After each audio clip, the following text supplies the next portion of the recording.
Investors. So இன்னைக்கு என்ன topic பத்தி பேச போறோம்னா ஆர்டி வர்சஸ் எஸ்ஐபி.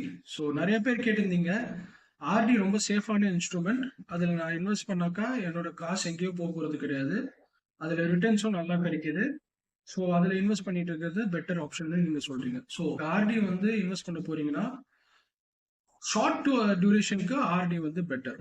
நான் என்ன சொல்றேன்னா, ஒரு 1 to 3 years டைம்ல இல்லை 1 to 2 years டைமுக்கு RD is an best option for investment. But when you are taking above 5 years, இல்ல உங்க ரிட்டையர்மெண்ட் கார்பஸ்க்கு நீங்க இன்வெஸ்ட் பண்ணணும்னு நினைக்கிறீங்க, ஒரு கார்பஸ் ஒன்று ரெடி பண்ணணும்னு நினைக்கிறீங்க, இல்ல ஒரு ஹவுசிங் ஒரு 7-8 இயர்ஸ்ல வந்து நீங்க இன்வெஸ்ட் பண்ணணும்னு நீங்க நினைக்கிறீங்கன்னா, ஏன் எஸ்ஐபி வந்து பெட்டர் ஆப்ஷன் நான் உங்களுக்கு ஒரு சிம்பிள் கால்குலேஷன் மூலியமா சொல்றேன். ஸோ லெட்ஸ் சே நீங்க வந்து 700 rupees எஸ்ஐபி நீங்க வந்து பண்றீங்க. ஓகே, எஸ்ஐபி பண்றீங்க ஒரு 35 years டியூரேஷனுக்குன்னு வச்சுக்கோங்க. உங்க ரிட்டையர்மெண்ட்டுக்காக நீங்க வந்து எஸ்ஐபி நீங்க பண்றீங்க. ஸோ நீங்க இன்வெஸ்ட் பண்ண கார்பஸ் பாத்தீங்கன்னா ஆன் தி எண்ட் ஆஃப் 35 yearsல 2.94 lakhs நீங்க இன்வெஸ்ட் பண்ணிருப்பீங்க. On the return you would expect around 1.04 crore. So இதே இது நீங்க வந்து ஆர்டியில் இன்வெஸ்ட் பண்ணியிருந்தா எவ்வளவு கிடைச்சிருக்கோம்னு நீங்க எதிர்பார்க்குறீங்க? உங்க மைண்ட்ல ஓடும், சரி I would have got around 50 lakhs அப்படின்னு நினைச்சிருக்கீங்க. So for your shocking truth, you will be getting around 17 lakh rupees for the investment amount of 2.94 lakhs.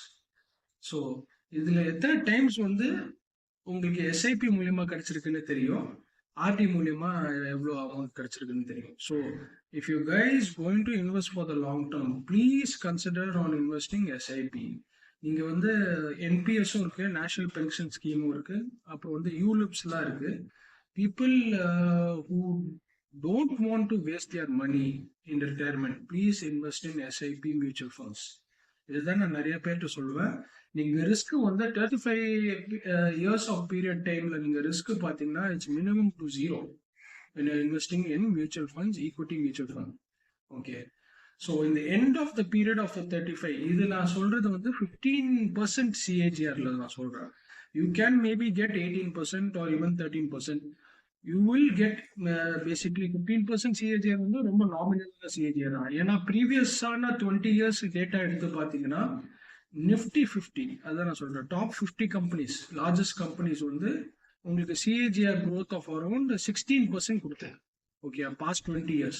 So நீங்க 35 years நீங்க எடுக்கும் போது it can give much better performance also. அது வந்து அதுல வந்து ஷூரா நீங்க சொல்ல முடியும், but surely you can it will perform better than RD.